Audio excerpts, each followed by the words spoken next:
Some movies don't just tell a story, they use real bodies to do it. From a boy cut open on camera to real people being shot and edited like it was fiction. This isn't movie magic, it's movie damage. Welcome to Morbid World, and here are 3 films that cross the line. Man Behind the Sun, directed by Mo Tun Fei.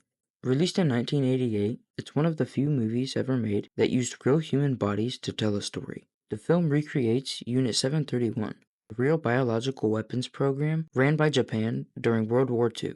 They didn't just use actors, they used footage that still shocks today. The story follows Japanese Youth Corps recruits sent to Unit 731, including frostbite tests, live dissections, and human bomb trials. One scene shows a mute boy dissected on screen, and the worst part about it is the footage was completely real. Director Mo later confirmed that it was a real corpse, legally obtained from a medical school for anatomy training. No props, no special effects. A real child's body was opened on camera. Another disturbing scene in the movie shows a cat thrown into a room full of live rats, and then they swarm the cat, mauling it to death. Mo later said that the cat wasn't harmed, and it was just smeared with honey and theater blood, so the rats would lick it and not bite it. He insisted that the cat was rewarded with fish afterward. But the scene remains one of cinema's most disturbing. Filmed in Mandarin and released as Black Sun 731, it was one of the first Hong Kong movies to get a level 3 rating, similar to NC-17. It was shot in abandoned military bases using non-professional actors and minimal sound. It aimed for brutal realism. The film was also banned in Australia and censored in the UK, and never even officially released in US theaters. In Japan, it sparked protests and death threats against Mo. 3 sequels followed after that, but none matched the controversy of the original one. Mo defended the film as a historical warning, but others saw it as exploiting trauma. There's no debate that Unit 731 existed, but how the film captured it still divides audiences today. Gummo, directed by Harmony Korine and released in 1997. It doesn't follow a plot, it follows decay. Set in Zeno, Ohio, but shot for $1.3 million in some of Nashville's poorest areas. Gummo shows life after a tornado hit Midwestern town. No actors, no structure, and no mercy. There's no script to hide behind, just raw footage. Early in the film, a boy drowns a cat in a barrel of water. No music, no warning, just the sound of an animal struggling. Korine said that the drowning footage was real, handed to him by a friend, already recorded, and he used it exactly as it was. Later we see 2 boys riding their bikes, hunting down cats with air rifles. The boys sell them to a butcher who says that they're for a Chinese restaurant. The actions were staged, but everything else, the people, homes, the atmosphere, it was all completely real. Almost every scene was shot in condemned neighborhoods and in filthy homes. The house from the bathtub scene had 15 residents living in it, and the bugs on the walls were not fake. Some crew members refused to enter without hazmat suits, all while Korine filmed in flip-flops to mock them.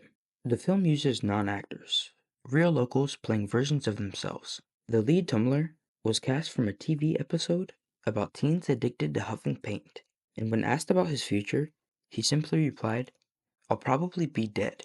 In another disturbing scene, a man offers up his disabled sisters to boys for illicit activities, and in another, children surround and pretend to kill Bunny Boy. No consequences, no redemption, and no explanation. Korine described Gummo as mistakest cinema, accidental moments left in because they felt real. It looked like a documentary, but feels like a confession. Several audience members walked out during the cat drowning scene, and it nearly got an NC-17 rating for antisocial behavior.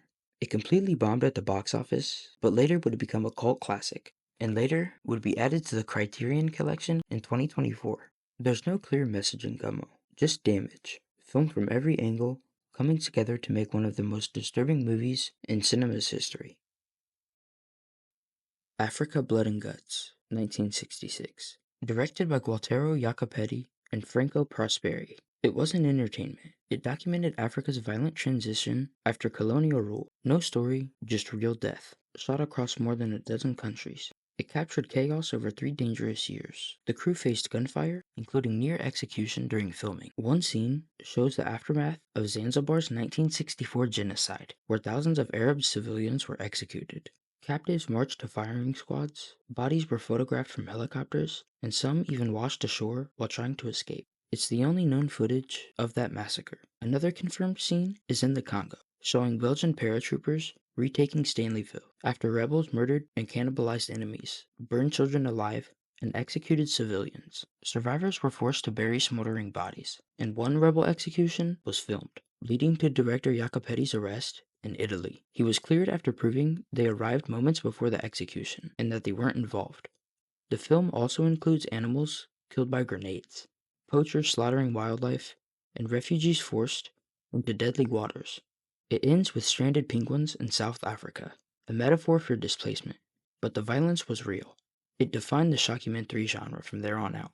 It was praised in Italy, but condemned internationally as racist and irresponsible. It was later retitled To Africa, Blood and Guts in the US, a version Jacopetti disowned. Jacopetti strongly denied staging any scenes, admitting only in his earlier films, Mondo Cane 2, that there had been reenactments.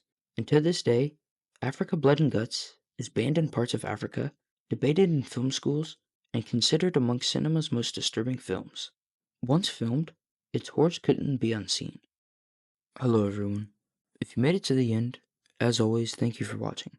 I hope you enjoyed the first episode of Morbid Media. Comment below if you've seen any of these films, or if researching them disturbed you as much as it disturbed me. I try to post new videos every Friday at 6 p.m. EST. And if you did enjoy this video, please like, comment, and maybe even consider subscribing. It really helps push these videos out, and it gets them in front of more people.